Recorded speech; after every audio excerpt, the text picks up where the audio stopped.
got me hot. Yeah. Got me hot. We're brothers, we're happy and we're singing and we're colored.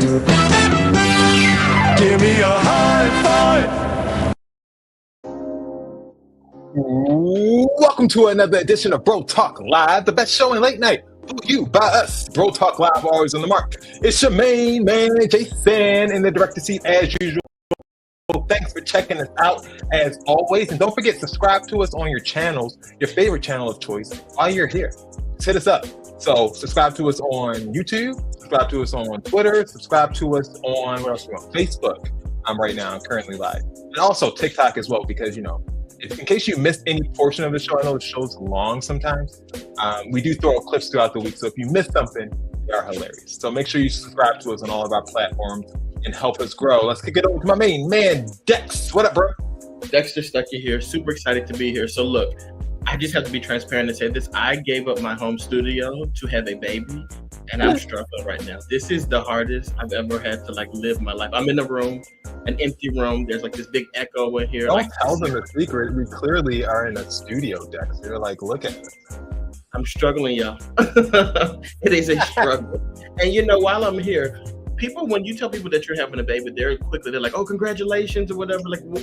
Why do you say that? What exactly is congratulatory about having a baby? Speaking of babies, this one knows a lot about it. Well, having a kid is something that most people would like to think that they plan for. So people congratulate people for that. And sometimes people have trouble having a baby or conceiving. So it's congratulations. I can understand that. But you have a baby, you're giving up your space, you're giving up your time, you're giving up your energy, you're giving up your money. I'm not understanding. Maybe when I feel the baby, I'll feel the congratulations. But right now, I'm not feeling it. I was, but now I'm not. No, I can't hear you. That was just me.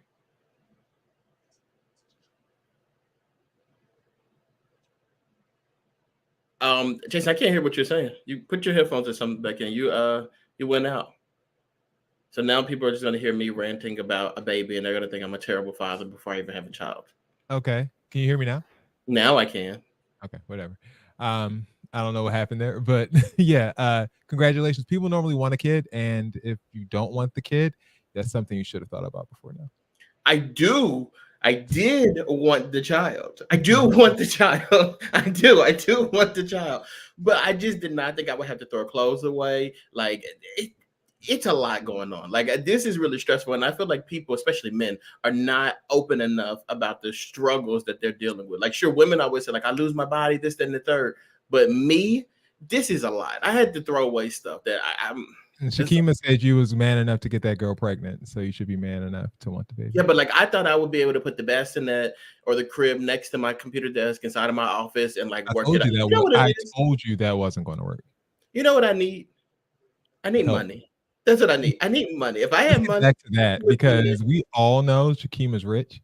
And yeah, send us some money. Actually, Shakima, if you want to start a Patreon and just pay for it, that will be blessed. Buy me a house. I need a house. You know what, guys? Money. My struggles would not be struggles if y'all would support this show and make it bigger. If we can get this show, the four of us. If we can get this show, we don't want to bash the people who are watching because they're watching. So I know, but I want y'all to share it and tell your friends about it so that I can get some money. Begging. I'm poor. All right. But yes, please subscribe and tell your friends about us. Best show in late night. Let's move to politics, and hopefully we'll get someone else to join.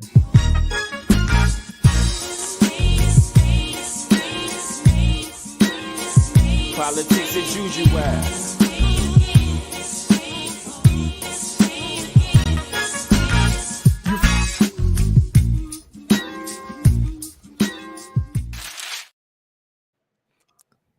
Complaining about a computer table, and I done gave up my body, Shakima says, Dex. Okay. I don't get that. What are we supposed to do? Okay, you knew what you signed up for. So did you, Nick. Like what? No. I did not sign up for giving up my computer desk. I did not sign up for that. Caught you by surprise. Like, whoa. Drastic. All right, let's dive in by focusing on This week in Trump, this week in Trump. This week in Trump, this week in Trump. All right. This week, the conversation around Donald Trump's rhetoric has taken center stage once again. In a blistering piece from the Washington Post, Trump is accused, I guess, of leaning heavily on racist and xenophobic messaging as he rallies his base. Wonder where they can get that impression. I think she's dumber than hell. Kamala, it's not going to be high on her list. I don't think anything that we're talking about today is high on her list. The whole country is going to be like, you want to know the truth? It'll be like Detroit. Our whole country will end up being like Detroit if she's your president. Call up the app and they ask, where do we drop the illegals?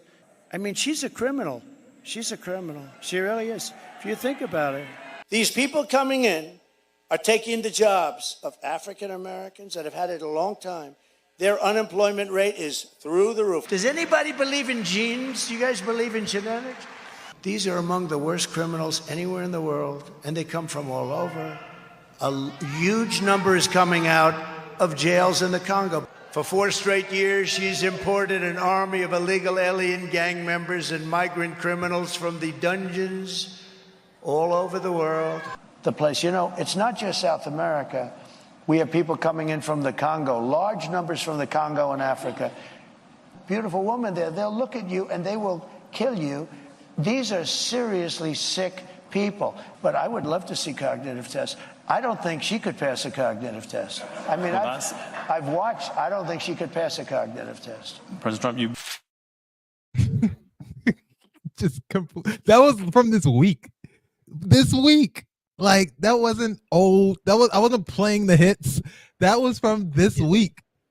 Ridiculous. Hi, Ty. Hey.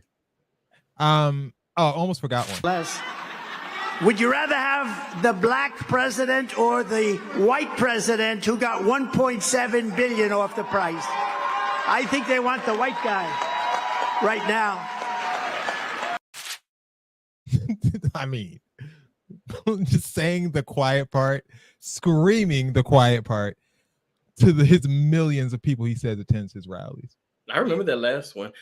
Look, I mean, of course you remember it just happened. Like, no, the last one was before we posted it on the ProTalk page. Well, the rest of them were brand new, brand spanking new, fresh. I was going to say that again, or because he said it before. He said it before, but that whole run before, brand new, fresh off the press. Brand new. It's crazy. And that's not even the end of it. Like, Trump has, I guess I'll start here. Do you think it's smart or dumb for Trump to lean into this racism as we get so close to the election in order, I guess, to secure his base or get some sort of emotion drummed up? Because things are quiet over there currently. I think it's smart-ish. Like, Ty has said this. Smart-ish. Okay, I like that. Yeah, because Ty has said this for a while now, and I have been hesitant to agree with it, but like now I see it. Like, Trump could really say and do anything, and not only does it energize his base, like they run with it.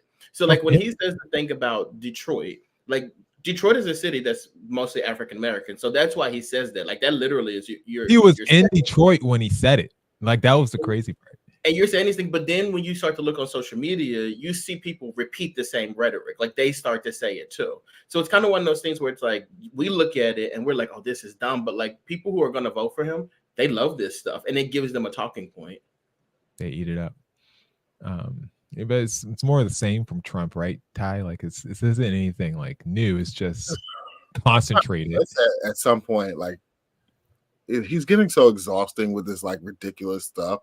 It doesn't even make the news anymore. Like that's why we have to cover it, because it's not. No one else is talking about it. I have Trump fatigue. I don't know how. Like, I do have Trump fatigue. I wish I could come up with a creative name for it, but I can't right now because my brain is slow. But like the same one, I just can't wait for election season to be over. Like even if he wins, I can't wait. For Trump. Fat Trump. From political tension to logistical chaos, things took a dramatic turn for Donald Trump at a rally here pictured in Coachella, California, which he said 100,000 people attended. Doesn't look like 100,000 people. I'll just let you, you can see as the camera pans and they try to hide it by scrunching their fingers to zoom in on certain portions. My favorite part is actually right here where they zoom in a little bit and then try to pan up. So you can't actually see how many people are there. But you know what's crazy about it? Like, as I'm looking at this image, this visual, there are a lot of people there. It not 100,000 though. Like, come on. Like, why are we lying? It's a very large crowd of people that are there. So the fact that you're making up numbers is insane because you don't need to do that. There's a very large number of people there. You have supporters. Why are you lying? They said it was about 7,000 people, and that's a good number. Like, there's nothing. A great number. Like, why are you lying? Oh, that's not a great number. I'm sorry.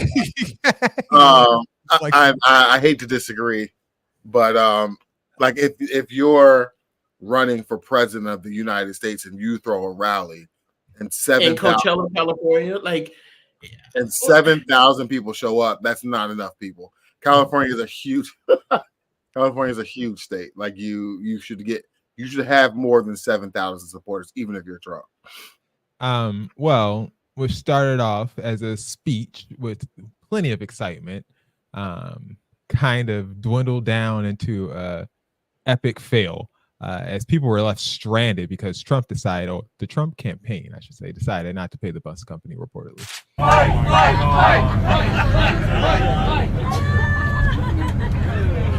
Good times on the school bus to Trump rally. It's an absolute madness. Somebody did something, and we need to get to the bottom of this. Someone needs to investigate this now. Everyone here is stranded. Everyone here is stranded. We're all stranded here. The parking lot is a 2-hour walk.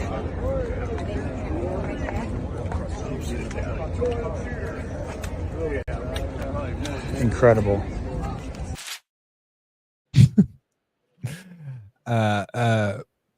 Twitter user Wesley Johnson wrote, "It's 10:22 p.m. Rally ended at 7 p.m. Thousands of people are still stranded here. Not hundreds of thousands, just thousands, not tens of thousands." Now, could you imagine if it was really thousands of people there, 10,000 people there? Plus, yeah. Thousands of people still stranded here waiting for transit back to the parking lots. Something has gone horribly wrong. Someone needs to ask the Coachella mayor if he had anything to do with this. Of course, it just jumps to that conclusion. Parking lot is why would the mayor have it? Okay. Parking lot is a 2-hour walk. Countless elderly stranded here and can't walk anymore. Countless. No restroom facilities accessible anymore. No more water, no food. Started with 20 buses for escorting people to the rally, and now only one bus remains at this point. Buses apparently went home. Not confirmed, but no more buses. He spelled it differently that way. That time, for some reason. No buses have showed up in the last hour and a half. Someone find out what happened here. This is not normal, and it feels nefarious and criminal. Hashtag Trump Rally CA, hashtag Coachella Trump Rally. Just so you know, that 100,000 number, about 27,000 ascend for the Coachella Festival, which Coachella is known for. So the fact that he's still pushing this 100,000 number is just hilarious to me. Like, people don't go to the actual Coachella Festival that much, like, and you're pushing 100,000. Epic fail by the Trump campaign, or is just something else that he's just going to slide right by with? This isn't the first time that this has happened. That people have been left at a Trump rally. Huh? How would this be a fail for him? Because this isn't the second time that this isn't even the second time. Yeah, this isn't even the second time this has happened at a Trump rally. People are getting left. This has happened multiple times. People still showed up. I still got B-roll footage of them. I still got to talk to them. I still held the rally. I win. Sold merch and everything else. I won. Like, what do you mean? Like if you go to a concert and the artist, when they finish and they leave stage or whatever, and you stuck in the parking lot for 2-3 hours. You think the artist cares? I got what I needed out of you. Thanks. Tie fail or no? I think it was 7 p.m. Friday, probably about 95 degrees. 95 degrees. The president don't have them. That's what happened. Turned up with it. And then to top it off, they're blaming the mayor of Coachella. They're blaming the mayor. Kamala Harris will get blamed for it next. You're blaming everybody but the person who had you come out there. Like, let it sink in. He was calling Gavin Newsom. That's the juice that Trump has. That's why I say he can really do whatever. He doesn't care. He's like, I'm not paying for the buses on the way back. They'll blame whomever. They won't blame him. 2 new nicknames also debuted in the Trump sphere this week. One of which Gavin Newscum, instead of Newsom. That was good. And what was the second one? Hold on, I gotta find it. It was about Tim Walz. Let me see. Oh, Tampon Tim. Tampon Tim is what he's calling Tim Walz now. He had the crowd. He chant. says that? Yeah. I don't like that one. Well, I don't know if he said it, but he has the crowd chanting it. I was about to say that is kind of crazy. And he's saying that because they're saying Tim Scott put tampons in male bathrooms. Yeah, it's completely. Oh yeah, okay, that makes sense. Tampon Tim. So that's why they're calling him that. All right, moving on. If that wasn't enough, let's shift to a very weird story that happened in you guys' state of Pennsylvania. Things got weird, as often happens with Trump. At a recent town hall, did you guys go to the one in Philadelphia? Oh yeah, we were there. Turned up with our. I can't get the bus in town.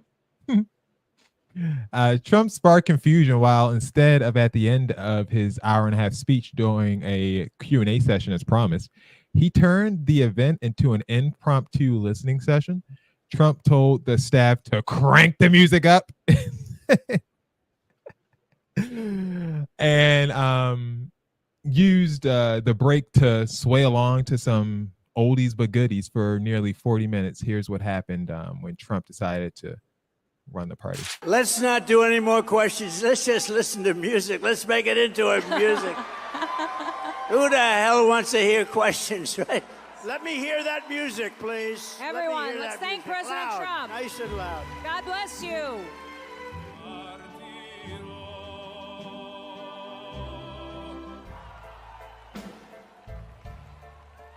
This is a man's world. So play YMCA. Go ahead. Let's go. Nice and loud. Here we go, everybody. All right, turn that music up. Turn it up. Great song. It goes like this, the 4th, the 5th, half away. Drag back home and drown my troubles away.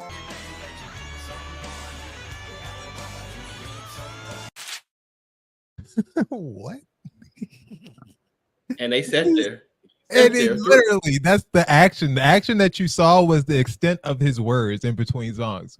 He was just. You sat there for 40 minutes listening to music. That's what you did. He was just standing there, literally doing nothing. You know what we mean? It's a cult at this point. You guys are stupid. He was like holding praise and worship, like at a Trump rally. Collecting donations too. Crazy, awkward. Like, what would you do if you're just sitting there? Would you leave? People I would have left. Like, for me, you give me like 3 minutes of that, and it's like, so you're not gonna answer no questions at all. You, by the time you went to that second or third song, I'm in the car. They got to ask him 3 questions. The whole audience. Oh, you're on mute. Yeah, you're mute. Sorry. Did they have actual questions for Trump? Because I don't feel like they they did. They did. It's not like he ran out of questions. Who wants to be here answering questions? Let's crank up the music. What did they want to even ask him? Like, what could he possibly tell them that they don't know? What's your plan for black men? They've been asking Kamala about that every other day. Like, ask him. I've never heard anybody ask Donald Trump what's his plan for black men. Like, well, Trump doesn't do town halls. He wouldn't even answer a stupid question like that. That was his excuse for a town hall because he doesn't. That's a stupid question. You're a nasty cunt. He doesn't do town halls. So the fact that he was there at all, I guess, it felt like he completed his mission. He answered his 3 questions and he's like, let's ride this out with a little concert. I don't get what that was supposed to achieve or accomplish with Pavarotti playing in the background. I mean, he could have Brown, this is a man's world. Like, what's that about? That was weird. And then the next day, like, if this was Joe Biden doing the same thing, the very next day it would be a bunch of hot headlines about cognitive decline, and nobody's saying that. Like nobody's even really talking about this. One person saying it. Kamala. She's not playing around. Vice President Kamala Harris, after seeing that footage, said, "Hope he's okay."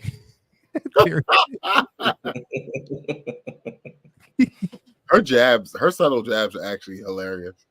She's got a nasty person working at social media department. She's hired the nastiest person on Twitter to be her social media manager, and I'm here for it. No, I don't know about that. Well, one of them, Donald Trump. Because she didn't call you. Me. Okay. Yeah, you're the nastiest person on Twitter. Not me, but there are several worse to me. Hope he's okay. She did she did like an interview with Charlemagne, and he said, "Why do you let Donald Trump take all these jabs at you and you don't say anything back?" And she said, "I just want to focus on what's important." And then she went into this tirade about how he's a weak man, and she said it 16 times. I was like, "Well, for a person that's taking a high road, you should just said the hell with that just now." Well, I'm glad that I didn't put that clip in the show because we do have a whole segment about Kamala's interviews coming up. So. Stay tuned for that a little bit later. But for more on Donald Trump's cognitive decline. What did the Trump say?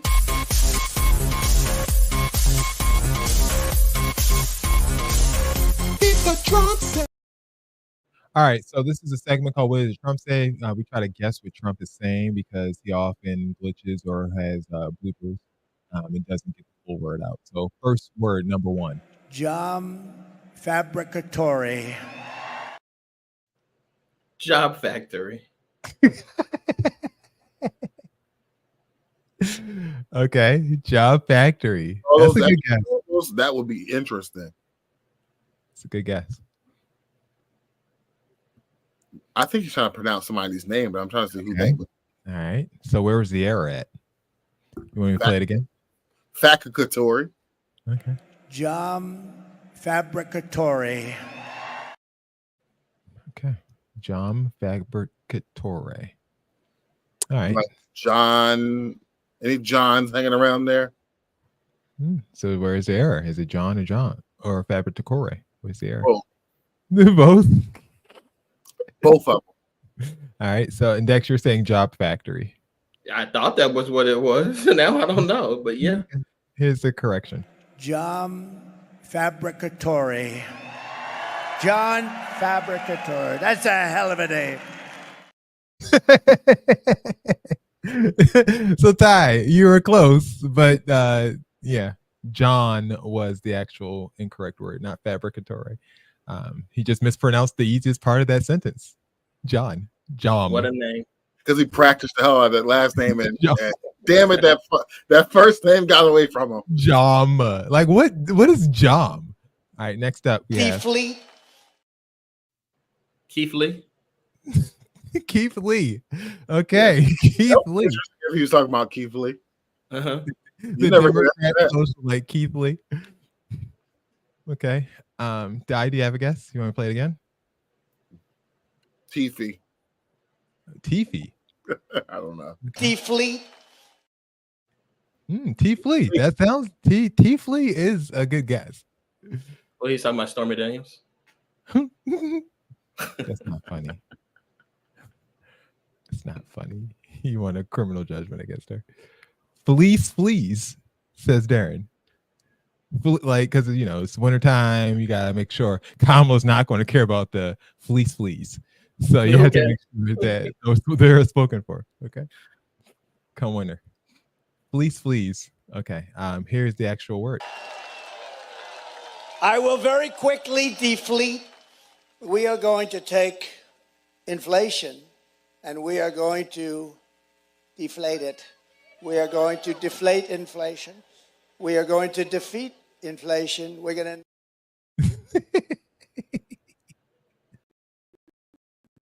He combined deflate and defeat for a new combination word, defleet. I think I was stunned when he finally revealed what he was trying to say. Then I saw that black woman standing behind him, and I was just through. Is she doing it?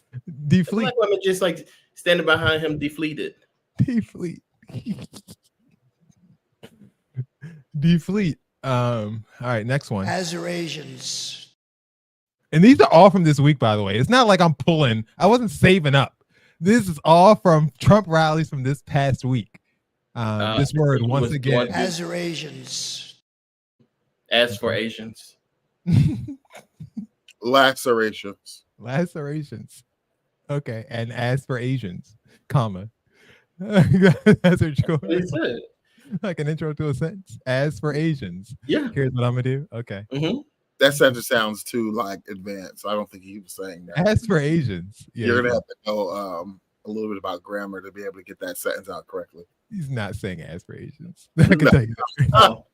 And as for Asians, we're gonna help you. Yeah, right. Azerasians. I don't know. Okay, lacerations is Ty guess. As for Asians is Dex's guess. Those in the comments if you think you have. Not hazard Asians. Hazard Asians. Okay. I mean, it wouldn't be out of bounds for Trump. And not at all. Not at all. Right on brand. Right on brand. All right. Azure Asians. Azerasians. Azerasians. Like raisins? What's an azeration? Okay. Here we go. Thank you, Tanya. Oh, beautiful. You look great. Thank you, darling. Also, we have many Azerasians in our room. We have some incredible people in our room. We have so many that we just can't. But we have some people. We have some people in our room that I'm not going to mention because, and they fully understand why, because I don't have time. But Robert O'Brien, I'm mentioning because he's the one that got the 300 plus people. So Robert O'Brien, please stand up. Thank you. So what he was saying, Arizonians. No, Arizonians, because that's where the speech was held. That's what that's what he was. That's what he was trying to say. And that's why he didn't care if he mentioned them or not, because he's like, I mean, they're just from Arizona. Who cares? Who cares who these people are? Like he was saying, Arizona. Thank you, Tanya. Oh, beautiful. You look great. Thank you, darling. Also, we have many Azerasians in our room. That is crazy. I don't think you quite got that one out. Arizonans is what he was trying to say. People from the state of where? Arizona. That might be the best one yet.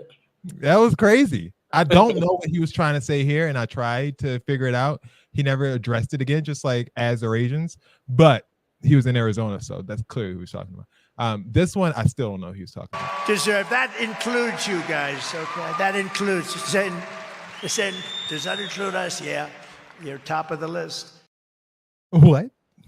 Well, like he said, does that include us? Yeah. No, he said Zen. Like, what? Deserve. That includes you guys, okay? That includes. Does that include us? Yeah. You're top. What? He was trying to say he said. No. I think he was trying to say Generation Z. No way. I think he combined Gen and Zen, Generation and Z, and said Zen. I think that's what he tried to do. Oh, he's trying to say like Gen Z. That's my hypothesis. There's no evidence because I don't know. How could you tell? But that's my hypothesis. That's a shame. He is like. That's why it's called the dementia. Should not be running for president right now. You don't think so, Shakima? What was he saying then? Zen. Maybe he was just like having a cognitive malfunction. He wasn't saying anything. Glitching. Yeah, just like a glitch. Zen. What did he do? What did he do? I did promise imaging for Kamala. It's at the printing press currently. So once they print it out, then I'll be able to ingest it. Racism. Vice President Kamala Harris has been making some serious waves with the recent media appearances, and it's got people talking. From a sit down with Fox News anchor Brett Baer, her first on the network, to a possible spot on the Joe Rogan Experience podcast.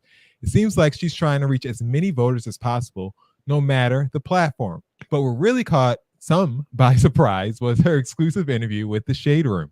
Yeah, Kamala sat down with the the Shade Room. I could have said shat down, but sat down with the Shade Room to discuss her opportunity agenda, specifically for Black men.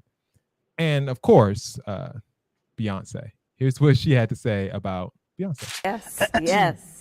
Freedom, freedom, I can't lose. I'm not going to mess up the words, and I don't want to get sued by Beyonce. And there are a couple of versions that she has, right? I know. Did you call up the queen? Like, how did that work? She absolutely gave me permission to use the song. I love her. And have you met her? I have met her, but not since I've been running just now, okay. But I have met her. And she's just very special. Now, Dex, you mentioned Charlemagne as well. Some are applauding her efforts to connect with Black voters, especially young men. Others, well, they feel like, it's a bit forced. Do you think it's a smart strategy for her to go on platforms like Shade Room and Charlemagne the God's podcast and all these other popular culture things like the Joe Rogan Experience, or is she kind of just out of her depth and looking kind of desperate? What do you think, Dex? I think it's insane to say a person looks desperate while doing an interview while running for president. Like, she could literally come sit with us and that would not be desperate. That's what you're supposed to be doing. Yeah. You're trying to be the president for everybody, not just one solid group of people. Like, you want to reach as many people as possible. I think that is absolutely crazy to say that she's desperate. And I've been seeing a lot of that in the media too. Like, they're like, oh, she looks so desperate because she's doing this and the third. Like, would you prefer her to sit at home and like not interview at all? Like, that doesn't make sense to me. I don't want you to ever go in the Shade Room again, though. Like, that was a when I watched that interview, I was very annoyed. I think that just wasn't good for me. Well, I was definitely pulling it up for you to remember what the tweet was that you posted. Looks like here it says, Kamala Harris sitting down with the Shade Room was a choice. I'm ready for this election to end. I am. Because when I saw the interview, one of the very first things I'm glad you played the clip too. One of the very first things the guy asked her about, his name is Justin. He asked her about Beyonce. I was like, why are we asking about Beyonce? Then she was like, oh, well, I'd met her like years ago or whatever. Then he goes, what was she like? Did you have a moment with Beyonce? Like, what are we doing here? And like, this is the type of stuff that you get when you do an interview with the Shade Room. Okay. And then she's like, well, I don't really know Beyonce like that, but her mom's a big supporter of mine. And then he starts singing the Freedom song. It's like, what are we doing? Don't ever do that again. Okay, so you don't mind her going on other platforms. It's just particularly the Shade Room. That conversation was a little weird. The Shade Room thing didn't do her any favors, because if you look at the comments on that Shade Room post, like, those people are like, they're imbeciles. Like, people who follow the Shade Room are like stupid. Like, they're probably not even registered to vote. I'm serious. Like, they're all like she's pandering to people. We don't have like, you think about it. The Shade Room, don't have any hard data to support that. We do. The Shade Room audience, they are very supporters of Krishan Rock and baddies. Like, that's what they do. That's what they watch. That's what they like. I'm not saying that these people don't vote. I mean, they don't vote. What? Yeah. Staggering elitism here. I'm not saying these people don't vote. I'm just saying they vote should not count. Well, first of all, we aren't prime time because we aren't Roland Martin. We're not Roland Martin. And someone told us in our comments, they said, y'all good, but you are not big time. You're not Roland Martin. Like Roland Martin. I was like, oh, okay, thanks. Roland Martin was offended by the Shade Room interview because they said it was an exclusive. And he goes, well, I got to talk to her right after this. And he's like, are you jealous of the Shade Room? Like, what's going on here? Like, I mean, Mr. Primetime. They had their version of an exclusive interview. They talk about Beyonce and Roland Martin too. So it is what that is. Speaking of going out there and stumping, I'll get your opinion on this, Ty. President Barack Obama, known for his powerful speeches, took to Pittsburgh to make a, no offense to Pittsburgh people, but to make a bold appeal to Black voters. Speaking at a campaign event for Vice President Kamala Harris, Obama didn't hold back. He acknowledged the growing hesitancy among Black men to support Harris and questioned whether gender bias is playing a role. We had not yet seen the same kinds of energy and turnout in all quarters of our neighborhoods and communities as we saw when I was running. Now, I also want to say that seems to be more pronounced with the brothers. So if you don't mind, just for a second, I'm going to speak to y'all directly. On the other side, you have someone who has consistently shown disregard, not just for the communities, but for you as a person. And you're thinking about sitting out?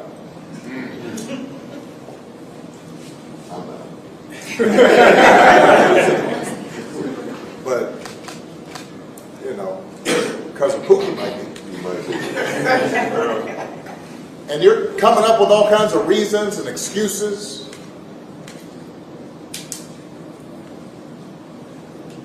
I've got a problem with that because part of it makes me think, and I'm speaking to men directly now, part of it makes me think that, well, you just aren't feeling the idea of having a woman as president. I didn't mean to get so serious. But when I hear about this stuff, I start feeling like we don't have enough of a sense of what's at stake here. These aren't ordinary times, and these are not ordinary elections. You're lucky Michelle's not here. She really talking serious about this stuff. That whole speech, as great as it was, immediately sparked a debate. While some praised him for addressing what they see as a critical issue, others were less enthusiastic. Former Ohio State Senator Nina Turner and other critics argued that it was unfair to single out Black men, saying, quote, "Black men and Black women do not vote much differently. It's wrong to single out Black men when Black men are the most loyal male voting bloc for Democrats. It's patronizing and wrong." Kamala Harris spoke to a lot of this during the aforementioned Shade Room interview, and this is what she had to say. Obama, you know him? I do know him. I do. He recently in Pittsburgh. President, let's get it right. Yes. Yeah, Obama. President. Do you think that what President Obama said was the right thing to say? Let me tell you, I am very proud to have the support of President Obama, and that he is out traveling to talk with voters about what is at stake in this election. I'm very proud to have his support. What is also important is, one, to understand, like as I said, I intend to earn the vote of everyone, including Black men. Two, pay attention to everything that President Obama talked about, because he also talked about at length the danger of Donald Trump. So I think it's really important to focus on the stakes of this election, and there are two choices. And I ask everyone to look at the background, look at the work, look at the words, to have a sense of how you then choose to use the power of your vote on Election Day. But there is a very big difference between Donald Trump and how I will be president of the United States. All right. Do you think Obama's comments were helpful, hurtful, unnecessary? What do you think about the former president's comments to Black men about the necessity to vote for Kamala Harris in this upcoming election? I think it's interesting that we're pretending as if he pulled these comments out of his ass. Like we're on Twitter, we're on all these platforms saying a whole lot of ridiculous stuff. It's not all of us. It's not even the majority of us, but there is some basis for what he's saying and what is the rhetoric that's been put out there. I mean, it's happened. Now, was it necessary for him to say and call out? I mean, maybe not, but it doesn't really matter. I mean, it's not like he pulled the comments out of his ass. This stuff is happening. And it looks ridiculous. And there's a lot of people that are like, I don't know if they're being paid or what, because like some of this stuff they're saying is crazy. But I don't know that the majority of us are standing behind Trump or not necessarily voting for Kamala Harris. But the comments aren't from nowhere because there is enough of us to where it becomes recognizable that there's an issue that we have with Kamala Harris. So I've been listening to the Clarence Thomas season of Slate Slow Burn, and they're talking a lot about like black conservatives and the numbers around that and how many people like identify as a black conservative. And we even had one on our show like this season for the first time ever, right? We've been doing the show for 10 years and we finally had our first like true black conservative on the show. And it was a great show. It was very fun to watch, fun banter. And people like that are all over Twitter. And the study that I was listening to said that 20 to 30% of black men would check off on a list saying that I identify as a conservative. Now, that doesn't mean 20 to 30% of people are necessarily voting for Trump, because what they were saying is white people's definition of conservative is different from a black person's definition of conservative, like, because of course, right? But it's still a good chunk of people who would say I'm a conservative person and I'm not going to vote for liberalism in either a woman candidate or a black woman candidate or someone who represents progressive ideals. So there is this contingency, and it's like Todd said, there's not pulling it out of his ass. The stats do back it up. But Dex, how do you feel about Barack Obama centering this conversation specifically to black men? Because is it a sense of desperation, like, look, we can't afford to lose any votes? Or is it a sense of you guys aren't doing enough? What do you think? First of all, I think that I like that you said former President Barack Obama.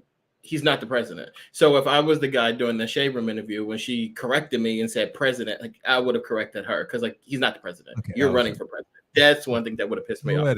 The second thing, when I first saw that Obama thing, I'm just like, why are you talking to me? Like I'm literally in a voting situation now. Like I'm at a rally or whatever with you. Why are you talking to me? But then when I saw Nina's thing, I thought about it, and it's one of those situations where if it don't apply, like you let it fly. Like obviously Barack Obama is a black man. He needs to talk to black men. And I also think Hillary Clinton needs to talk to white women. I think Bill Clinton needs to talk to white men. Like these are people who you're voting for who look just like you. These are your public figures, so they should be talking to you. I don't understand like why it's a problem for a black man to address black men on a black man issue. And sure, I do think the conservative conversation comes up or whatever, but that's also not the black men that I think he's talking to. You're not talking to someone who has decided that they're going to vote for Donald Trump. Yeah, he said you're sitting up. Yeah.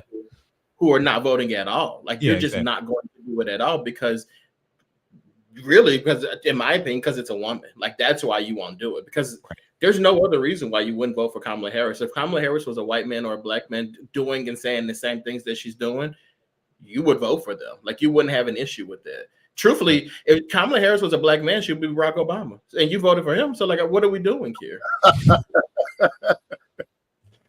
Well said. All right, we've gone on politics. Let's move to the scoop.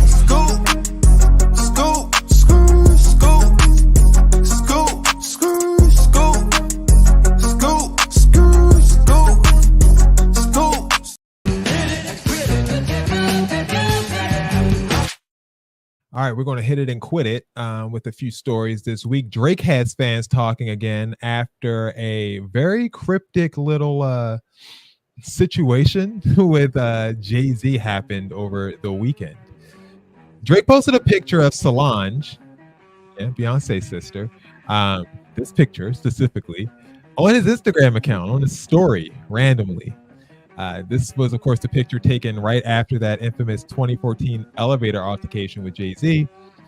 And as we talked about a couple of weeks ago, Drake and Jay-Z's relationship has been a little weird for a few years now. Like, it's not like the two have collabed or actually been seen together. This is actually the last photo that you see here. Before I put Solange there, this photo is the last known photo of the two to exist, because you can see Jay-Z was actually still growing out his hair at this point. Drake posted this. There's been some tension, but this seems to have opened some old wounds for the two, especially with rumors, as we talked about, swirling around Drake being salty over Jay-Z's NFL connections and Kendrick Lamar getting the Super Bowl halftime gigs. Plus, just hours after that post, Drake dropped another picture, this time of the late singer Aaliyah, another name linked to Jay-Z back in the day.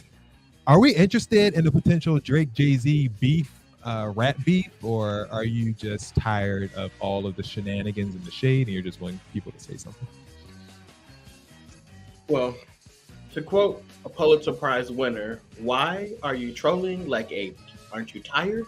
Drake, I don't want to see this. If you're not going to get in the booth, go away. What are we doing Go here? away. Yeah, like why are you posting subliminal images like related to Jay-Z? Why are you doing that? Like that's not going to get Lil Wayne on the Super Bowl stage. That's not going to get you any favor, and that's not going to make us say that you beat Kendrick in the battle. You lost. Go back to the drawing board and try again next year. But this is not it. Wow. A little come to reality moment for Dex. Damn. This is lame.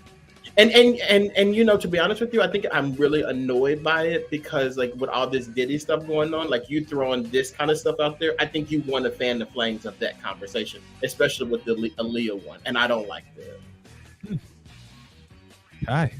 Any thoughts? Yeah, I was just trying to understand the purpose of this. I guess I'm with Dex. It's like, what are you doing? If you're saying something, come out and say it. But I think he did attempt to put a little feelers out for music, but then it disappeared. I don't think it actually made it to the light of day. Yeah, he released 100 gigs of unreleased music, and people cared about 3 or 4 songs. And since then, those songs have also faded. So, yeah, it hasn't been a great 2024 for Drake. I don't know what to say. It hasn't been great. Since that whole diss happened, he's been down bad. But if Drake's run is over, right? It was a great run. It was a great run for sure, and I'm not saying that it's over. I just think he needs to disappear. So stupid. Yeah, he needs to get the mystique back. He needs to disappear. He needs like for years. Like I'm talking 2-3 years. Make music, keep it unreleased, and release it when you get hot again. But like you need to go away, and that's the problem. He hasn't gone away. He doesn't go away. Now we're here. And stay in your lane too. Stay in your lane and stay in your league. I just don't think Jay-Z is somebody you want to mess with. Just like Kendrick wasn't. Former assistant to Kanye West, Lauren Piscata, has filed a lawsuit against the rapper, claiming sexual assault. According to court documents, Piscata alleges that she was drugged by Kanye during a studio session with Diddy, leading to an assault that she wasn't even aware of until West confessed later on. And that's not all. She's also accusing him of creating a hostile work environment, sending harassing texts, and withholding millions in unpaid salary. His legal team has fired back, calling these allegations baseless and claiming that Piscata was fired for stealing his phone and being unqualified for the job. Diddy was also present during the alleged incident, but hasn't been named in said lawsuit. She also claims that Kanye not only drugged her, but also bragged about inappropriate messages he sent to his current wife, Bianca Censori.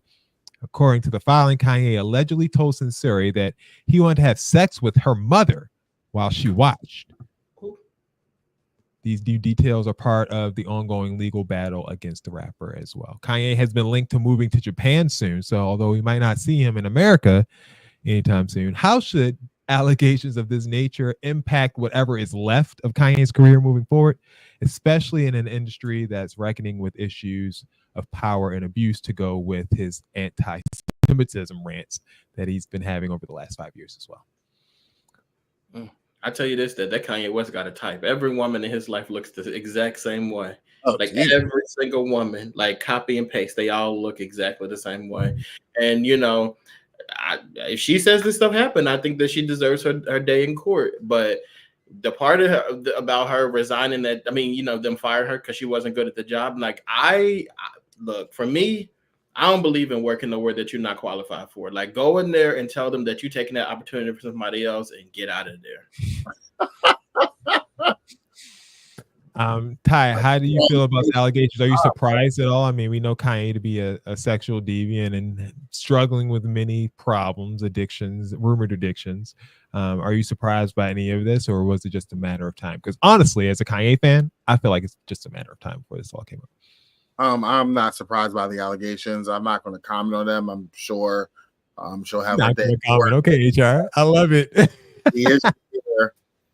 Really is. But, she wasn't qualified. She was qualified. She looks like he wanted her to look to be around. And right. Unfortunately, if you look like that, you have that look. I suggest you stay away from Kanye. Yeah, I mean it's bad. But one thing I will say though that's a little odd about this though is that they said they fired her because she stole his phone and was like going through his phone or whatever. And then one of the things in her lawsuit is about him texting his wife. So there may be some validity there, because how do you know about these messages with his wife? Oh, she definitely stole the phone. Yeah. I need that evidence. I'm taking it. 100%. J. Cole just dropped his latest track called Port Antonio and is making waves. In the song, J. Cole finally explains why he backed out of the Kendrick Lamar and Drake beef. He says that he saw where things were headed and decided to step away, believing it would only damage relationships. Here is a clip from the aforementioned. Do I not have the clip? Doesn't look like I have the clip downloaded yet. But J. Cole, I'll find it. But Dex, how do you feel about J. Cole coming up and actually saying that, you know, I would have beaten those two if I just would have tried? Next. J. Cole, I be trying to like J. Cole. I really do try, but like he's just I don't get it. I really don't. I don't understand J. Cole. You don't like the knowledge rap? That you're not a fan? I don't necessarily think that's what I get from him. I just think he just complains and he's just, what are we doing?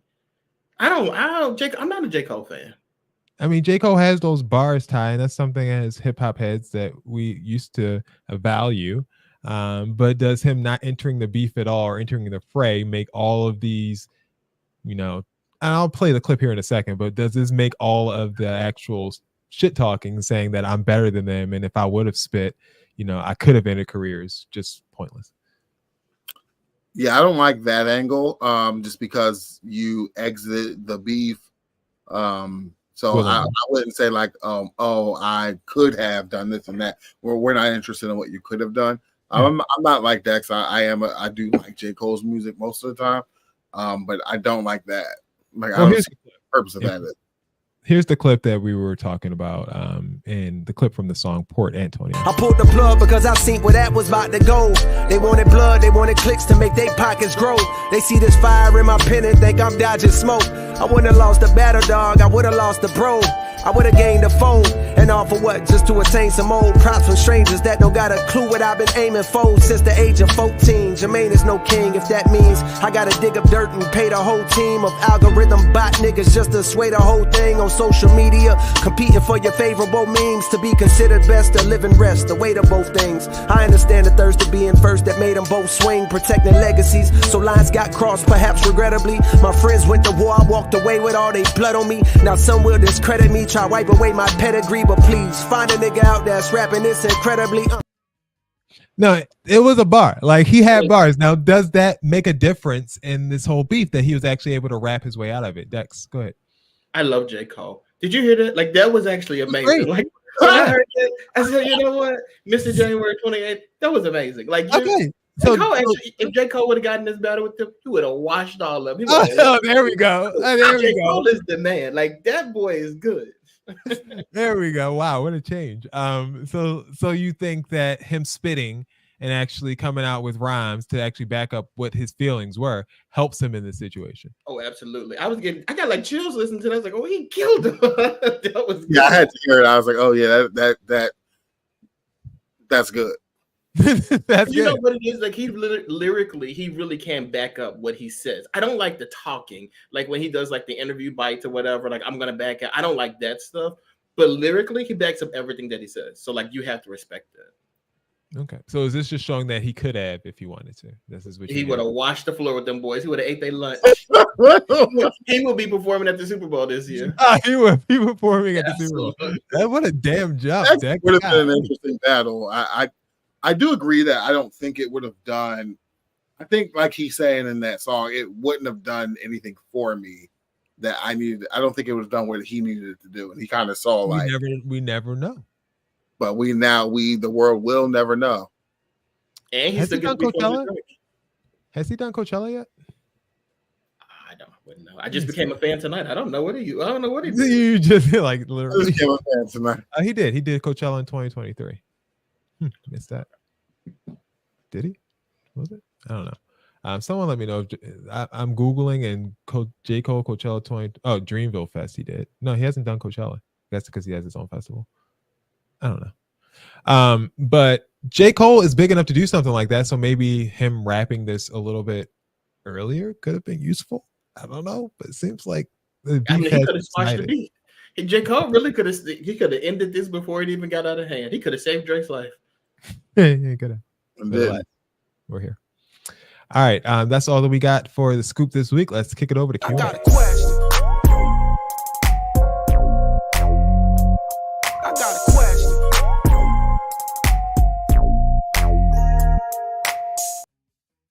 All right, guys, this is Q&A. This is the part of the show where you guys ask a question, we give you an answer. All right, birthday bash or ambush. When did my wallet become the party favor? So last weekend was my girlfriend's birthday, and she decided to have a nice dinner with some friends and family who lived nearby. Everything was cool, the vibe was great, and we all had a good time. Then the bill came. Naturally, people started gathering their stuff to leave, and I figured they just forgot about paying. So I called everyone back thinking it was just a simple mistake. My girlfriend jumps in and tells me to let them go. At this point, I'm thinking, oh, okay, she got this covered. Wrong. Turns out she expected me to pay for everyone because I make more money than everyone else. The bill, $550, mostly from alcohol, and I barely drank because I had to drive. I was not down for that. I covered my share, hers, and the tip and bounce. The whole thing just killed my mood. She wanted to stay and hang when we got back to my place, but I just said I was tired and went to bed. The next day, I kind of avoided her and even dodged her messages today. Now, some of our friends are chiming in saying it's not a big deal since I make six figures. But to me, it's not about the money. It's about the surprise. I wouldn't have minded paying it if she asked up front, but springing it on me like that, nah. Am I being too hung up on the principle, or was that straight up unfair? Well, one thing I am sick of is this like, who's paying the bill conversation. Is this real? I mean, I think that it's unfair for people to assume that you would not pay. I mean, that you would just pay for them. Like that's a little rude for people to just assume. Say that six figures doesn't go that far in today in Donald Trump's economy. Definitely depends on where you live too. I don't think it's unreal to want to hold on to your coins even if you make six figures. It's not like you're a millionaire. Like your check is just $1,000 more than your people check.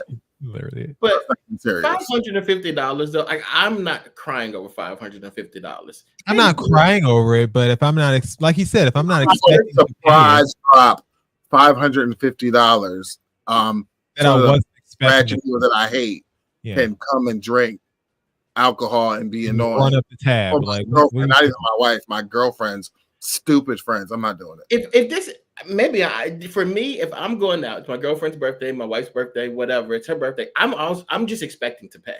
Like that's just in my head already that I'm going to pay for this. I'm going to foot this bill.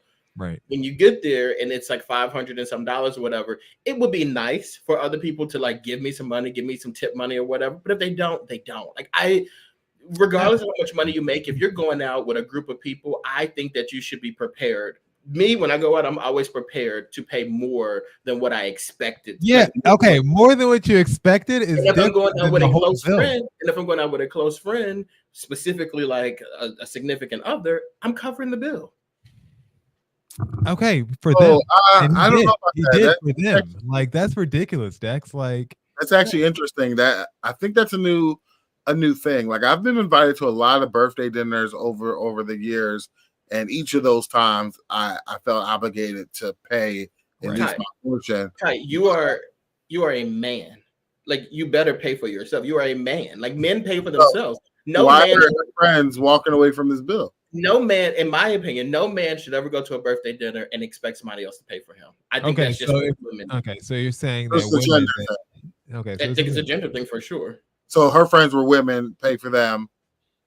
Women got jobs. Yeah. If they're women, like it's whatever. I got the bill. I'm throwing it out there. If they got notoriously hold on to money better. So because no woman is going to come out with her man and he's letting some other man pay the bill. Like that's not happening either. So why are you doing it behind his back?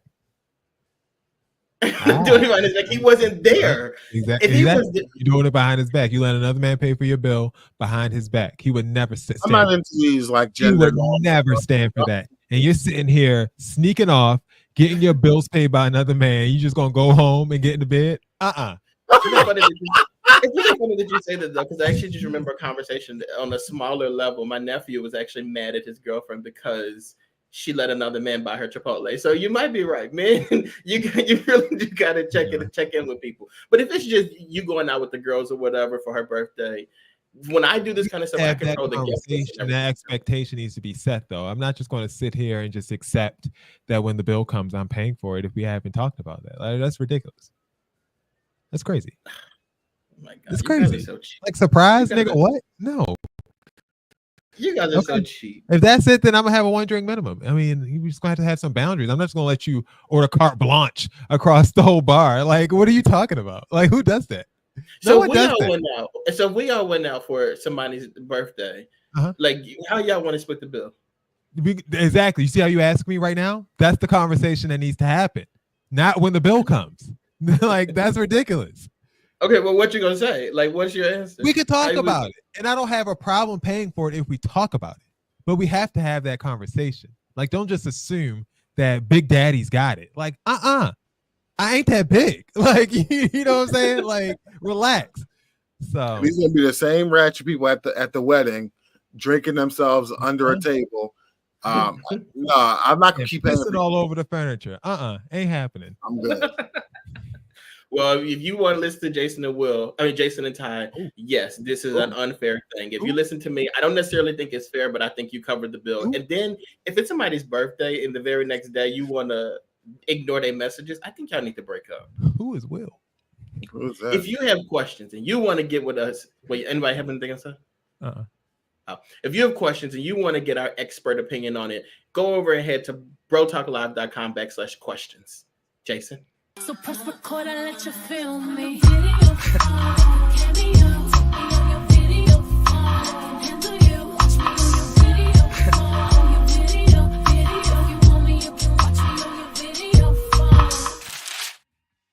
Crazy Karens is the category for tonight. In the clips category, and they all have alliterative names. Okay, so first up we have Beulah the barista. It's all on the bottom, see? And now you can go to a different store. We will not be serving you anymore. Thank you. Have a good day. Thank you. You got for what? Why are you not serving me? Please come forward. Why are you not serving me? Get out of my drive-thru. I'm just asking you why you're not serving me. Because every single time we make your drink, it is wrong. Obviously, we cannot satisfy you the first time, and we're done trying. So get out of my drive-thru. Okay. All right. Beulah got them together. I'm not mad at it at all. I know they was coming back and asking for refunds, and she wasn't having it. She was her like we're gonna disagree with her. We're on her side. Yeah. No. And I'm not saying she was a Karen. Maybe the guy was the Karen. Next up, we have Running Rachel.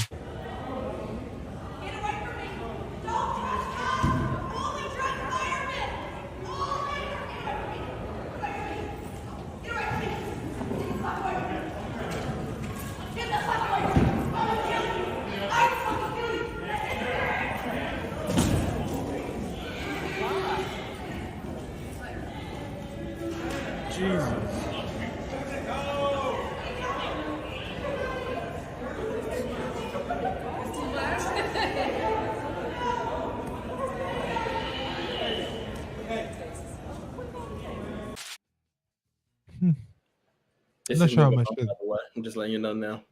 You said it's funny? This is moving on. I'm just telling you now. She broke that ankle tackle. like she's when he fell over, I said, "Oh, I know he's pissed." He slammed that girl down when he come back. Say, "Ooh." All right, next up, we have Sovereign Sally. Called him as soon as I went up there. We called him. told him, but he's already on ground communication. They were already started to push us back. Rain is like that's a lie from the pit of hell. Where you get it from? They're pulling us right back in right now. Okay. Let me tell you, what's your name? My name's Cynthia. Cynthia, and your last name? Robinson. Thank you. We'll be off in just. I am an affirmed sovereign ruler here in the government. 7 continents I own. Okay. Keep laughing. Watch your ass be right on a boat. It's okay. We'll be back, and then you can. We shipping people out just for a nice group of expedition. What comes around goes around. It's time now. Keep laughing. Watch what happened. You'll be expired just like your battery on your watch.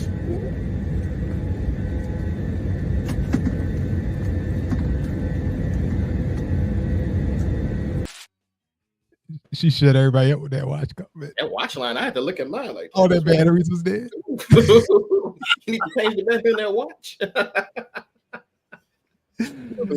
Fine, like the battery in the watch. I mean, people do gotta take their medicine though. Sovereign Sally wasn't playing. But and last up, please get your medicine. take your stuff. Last up we have it was wearing off while she was on that long flight. This one's called Dasha the Dummy because she tried to do a dine and dash, so I'm calling her Dasha. Nice. Yeah, cheeky. She decided to do a dine and dash, but she left her purse at the restaurant. Can we wait a minute? I don't want to walk. No, chill out. Give me my purse. He gonna give it to you. Chill out. Go get the ball. Chill out. He gonna give you that shit. All right, you good. Chill out. No, chill out. Give me my purse. That's my shit. He gonna give you your shit, man. Chill the fuck out. I don't got. He gonna give you your shit. He gonna give you your shit. Chill out. Breathe. I don't got time for this shit, bro. I'm not from here. I don't care what anybody doesn't say. I'm not from here, bro.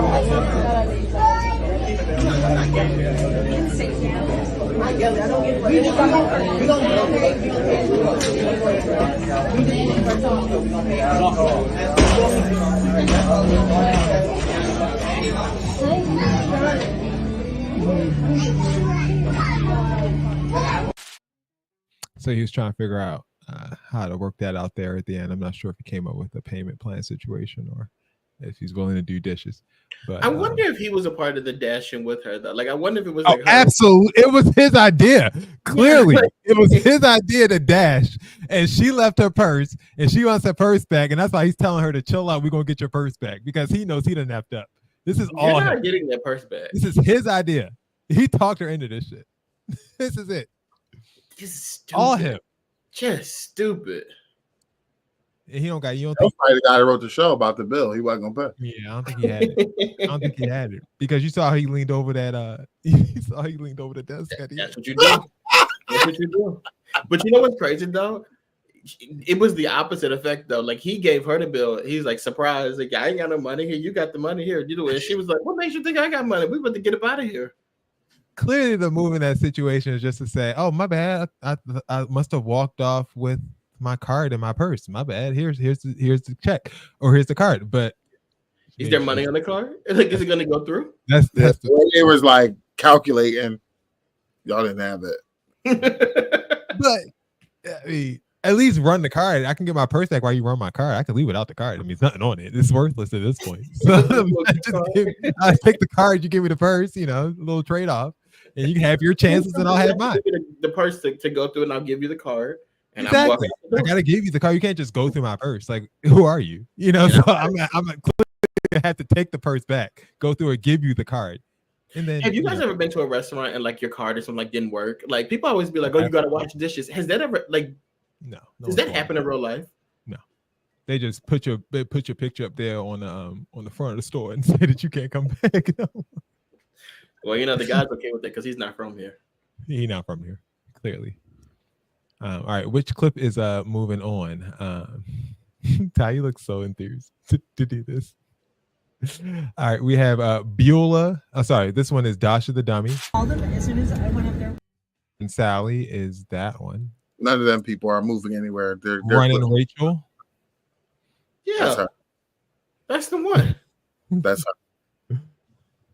Yeah. You don't care about Beulah the barista? What she do? Oh, she was good. But this one she's the one right here. Okay. So Marshawn Lynch is moving on to the Bro Talk. Marshawn Lynch is moving on to the Bro Talk Live Awards. Congratulations. Shout out to Sovereign Sally. And hope she gets all her 7 continents back so we don't end up on the boat. I hope she renews that medication. Refills that script. Yeah, and don't neglect it. Your family needs you.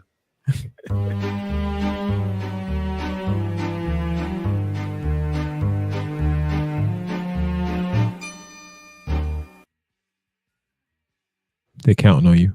She's gonna give us some seats in her sovereign nations. So if you have any seats today, she knew how many continents it was, so she's not that far off. Okay. I think she had additional continents that we are not aware of. She said she owned. She doesn't own the ones that we're aware of. So there are actually additional continents that we are not aware of. Oh, okay. You want to make sure you get in on that. Discover. Those are the sovereign nations she's a part of. Gotcha. Of course. And so it is time for seats, though. So if you gentlemen have seats today, it will be nice to lay them before us so that we can wrap up our show with dignity and respect. Well, not a lot of dignity and respect over here. 47-9. 47-9 is what we were treated to with the Dallas Cowboys this week. I'm very disappointed in the team. I'm very disappointed in Jerry Jones. Do you know Jerry Jones did interviews in Dallas and they were asking him the tough questions? And he was like, well, somebody else can do this. You're going to fire them. You don't want to fire nobody on that field. You don't want to retire yourself, but you want to fire a radio host? Make it make sense. I was going to burn this today, but I don't have anything around me. I don't have my fire to burn it with. I'm sick of y'all. Get it together. Did you see his little walk of shame that he did? He don't be doing a walk of shame. You know what's crazy though? That loss, 47-9, was on his birthday, and then the very next day he was celebrating. You don't get to celebrate a birthday this year. You don't get a birthday, Jerry Jones. I'm really pissed. And you know what's crazy? I don't even get like mad like this. I really don't. But like, I was pissed. I was like yelling. Like I would have threw some stuff if this room wasn't completely empty. I am very upset right now. And like this star has been the bane of my existence all day. Get into this little terse walk that Jerry did. Terse is the name of the game here. This is how they walk at the end of the game. Yeah.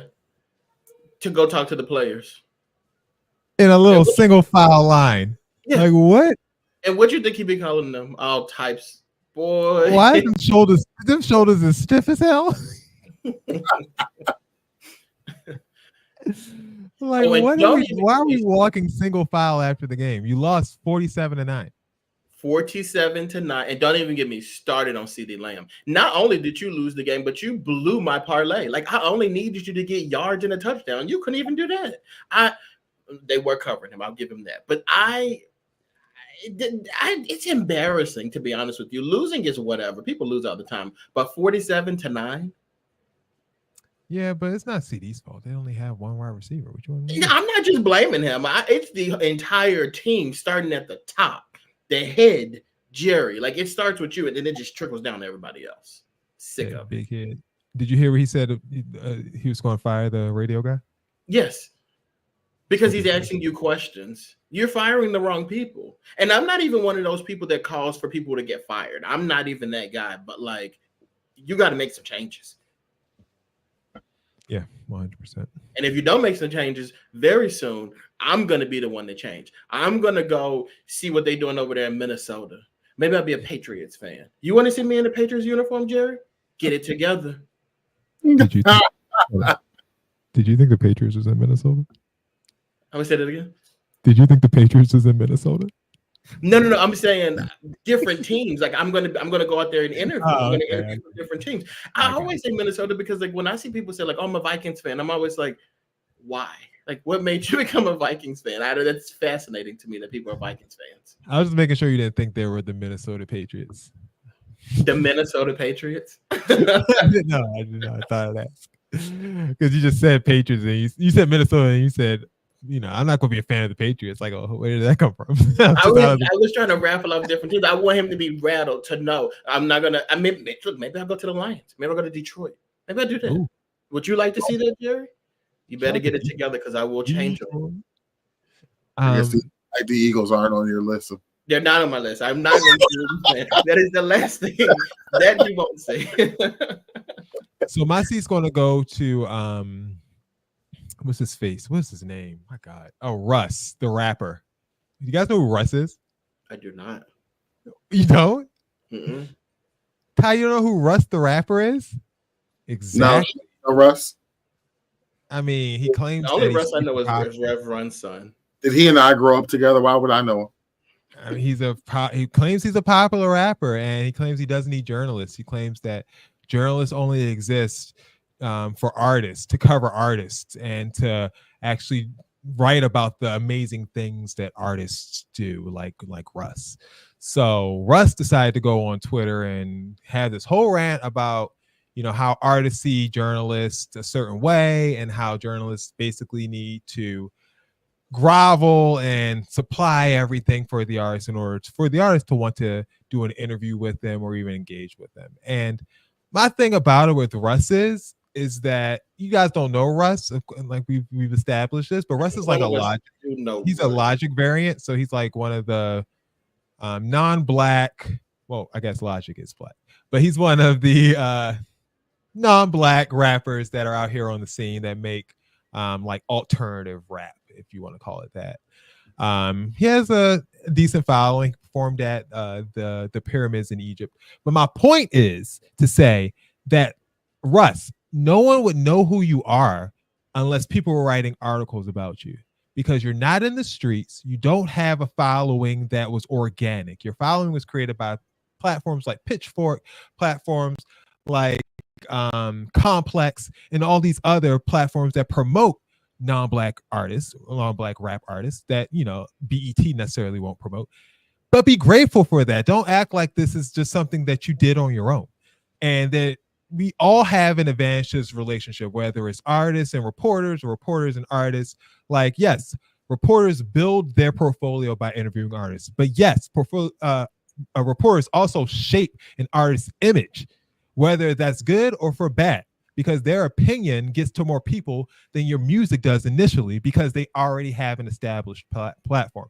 So don't act like these relationships, and just because social media exists now, that journalists are disposable, because the image that you craft isn't necessarily you. And the problem with when it's not necessarily you and you fake for so many years is that when something happens, like with Drake or something else, where it comes out that you're not actually being your authentic self, then you look like a clown. So it's important to do these interviews with critical people who think in the space, and people who have an unbiased opinion about you. He was talking about how he's had to supply and hire his own interviews and all this other stuff. Yes, okay, that's called PR. That's not necessarily, journalism. So they're not the same thing. Stop equating the same thing. And there are multiple ways to be a journalist. There are multiple, disciplines to journalism. So to just sit here and put them all in a box and say that journalism isn't at all useful anymore or not needed, I think is very blindsided in a way. And it makes you seem like you're bigger than you are, because I asked these three guys here who are all, my age and should know who you are, and they have no idea who you are. So maybe you should talk to a journalist and get some actual criticism under your belt and, get people to know a little bit more about you, Russ. I went on Russ's Instagram. I'm interested, Jason. I think I might be a fan. Like, first off, the people that follow him that I know, they're really big in to music stuff, whatever. I'm looking at some of his posts. He's worked with Will Smith. I feel he's successful. Yeah. Right. But the reason you don't is because people aren't talking to him, because he doesn't think it's important. Like, okay, you could be so much bigger, dude. Like, reach out, like connect with people, because you raising your profile is also helping someone else raise their profile. And I'm tired of this thing in the music industry where everything's all about, supporting the artist. Like, yes, this is a symbiotic relationship. Yes, the artist produces the music, but they're not the ones who gets it in the ears of everybody. There's more people. It takes more people to do that. I do agree with you, but I do also think in this industry, we're getting to this space where a lot of the journalists, they want to be the star too.